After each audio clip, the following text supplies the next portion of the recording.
Kamusta pong muli mga katambay? Nagbabalik pong muli si Kamanong po ang inyong lingkod dito po sa Tambayang Makabayan. Komentuhan po natin mga katambay. Ito po, meron po tayong kukomentuhan muli.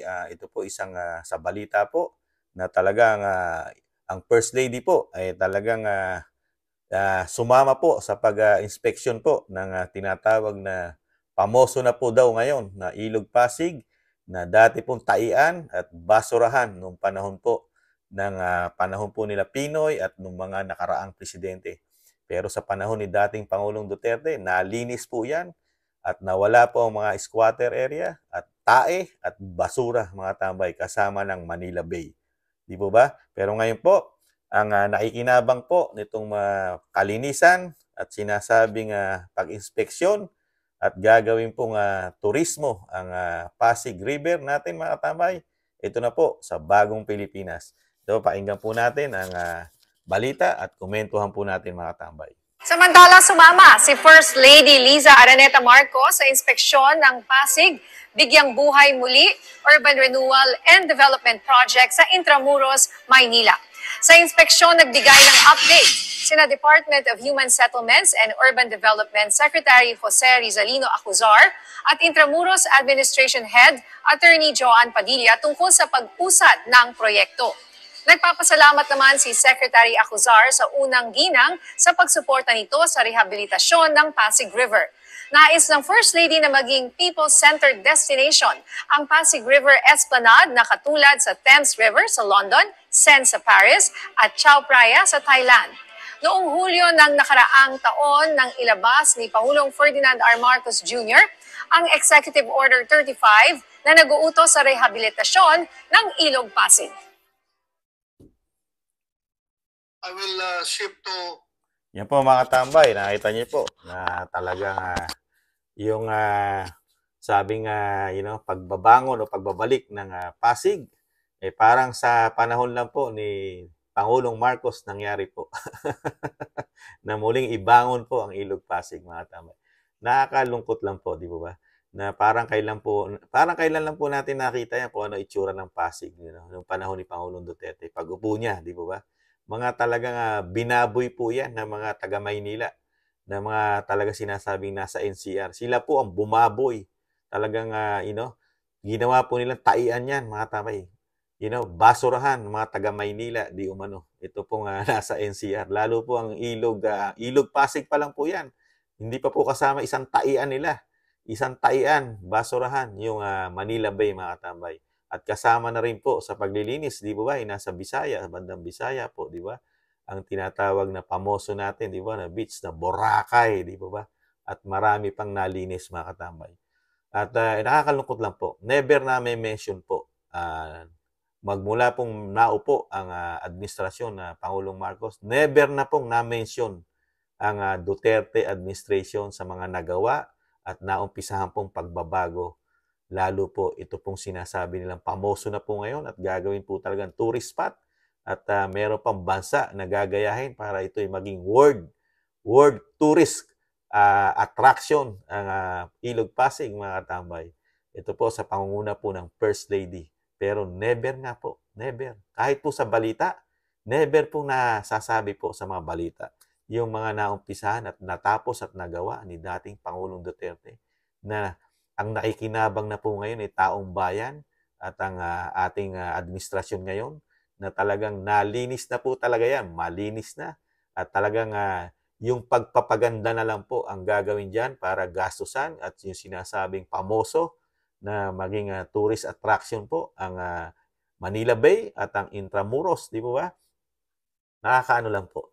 Para bang ang dating Pangulong Duterte walang nagawa sa Pilipinas, walang nagawang pagbabago diyan sa sinasabing mga taian. Taian po yan. Excuse me po sa mga kumakain, mga tambay. Pero yan po ang real talk. Realidad po yan. Nakita po ni Kamanong yan. At kayo rin po, tsak, nakita niyo po ang itsura ng tinatawag na Ilog Pasig, di ba? Sa mahabang panahon, basurahan, taian. At talagang puro squatter po yan. Squatter. At napakarami po talagang, sari-sari at yung ilog na yan, halos, hindi mo mapapakinabangan yan. Wala halos isda na nabubuhay ng mga panahon na yan, mga tambay. inayos po ng dating Pangulong Duterte yan. Yung ilog na yan, di ba? Saka nga po yung Manila Bay na hindi rin nababanggit po na administrasyon po ngayon at ng mga malalaking media sa ating bansa.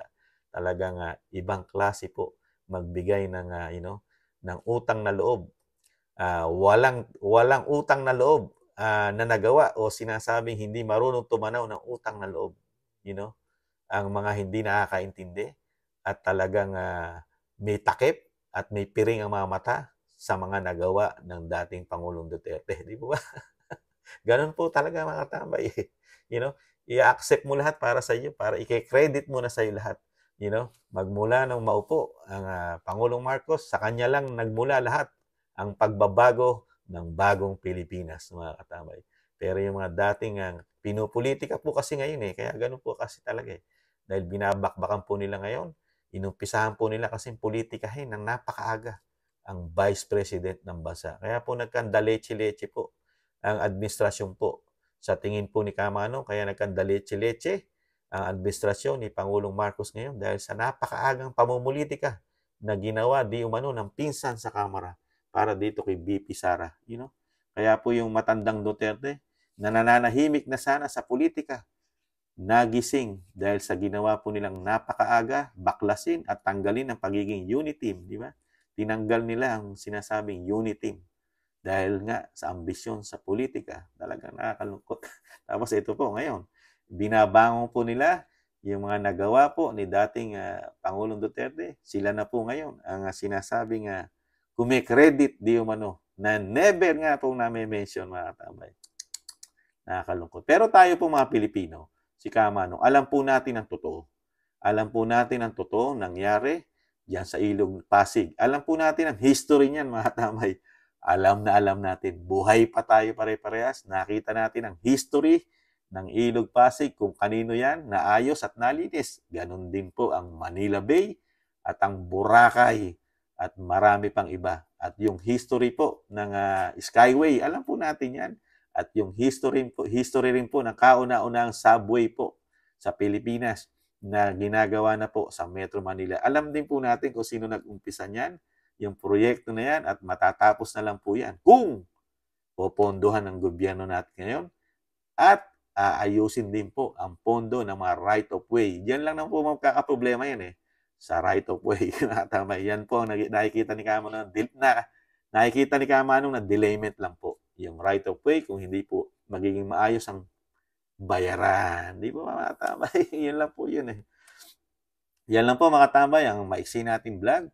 Dito po sa talagang proud po ang ating gobyerno ngayon na ang Ilog Pasig po talagang magiging isang pamoso na po sa ating bansa dahil sa napalaking programa at plano daw po ng bagong Pilipinas sa Ilog Pasig. Sana rin po magplano rin po ang bagong Pilipinas para sa pagkain naman ng mahihirap, lalo na mga taxpayer na nasa middle class na ubod ng taas, napakataas ang bilihin.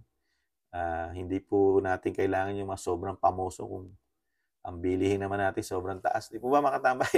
Nakakalungkot lang. Muli po, si Katambay Manong po, nakakita po ng isa pong proyekto ng bagong Pilipinas, mga katambay. Ingatan nawa po mga katambay. At syempre po, thank you po sa nakagusto ng ating maliit na channel. Muli, nagpapasalamat ako sa Tambayang Makabayan, sa YouTube at TikTok. Thank you po sa nakagusto. At ingatan nawa po mga katambay. Taste lang, makakabangon pa tayong muli. Bye-bye!